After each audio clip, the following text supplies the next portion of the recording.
Шығарылышыбызны дәвам еттірәбіз. Республика иқтисады өсішіне сәнәғат паркларда зур үлеш кірті. Олар эшмәкәрләргә яңа мөмкинлекләр аша. Татарстанда сәнәғат паркларында барлығы 1500 резидент эшли. Республика иқтисад министрлыгы да зур ярдәм күрсәтә.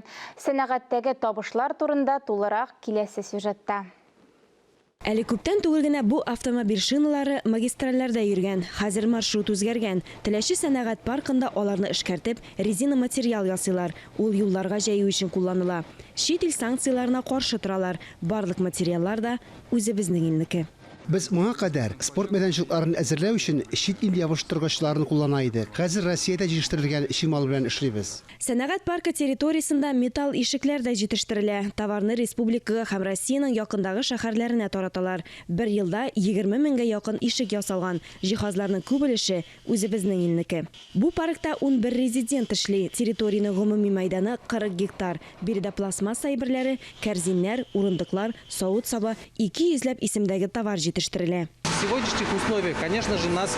Бүгенге шартларда бу безнең өчен яхшы. Без тукталып калырга җыенмыйбыз. Киләчәккә оптимизм белән карыйбыз.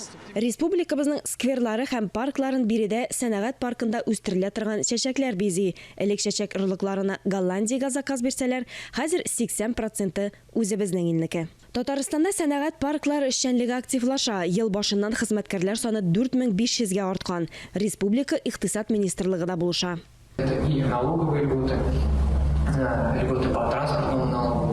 Салым ташламалары бирелә. Транспорт салымы буенча ташламалардан файдаланалар. 2021 ел нәтиҗәләре буенча бирелгән салым ташламаларының гомуми суммасы 36 миллион сумнан артып китте. Бу акчаларны предприятиеләр хезмәт хакын түләүгә, чимал һәм җиһазлар сатып алуга тотты. Шундый сәнәгать парклары резидентларына елына 4,5% белән 5 миллион сумга кадәр, төзелешкә 30 миллион сумга кадәр кредит бирәләр. Алия Галиуллина, Ия Кислицына, Ленар Хабибуллин, Татарстан яңалыклары.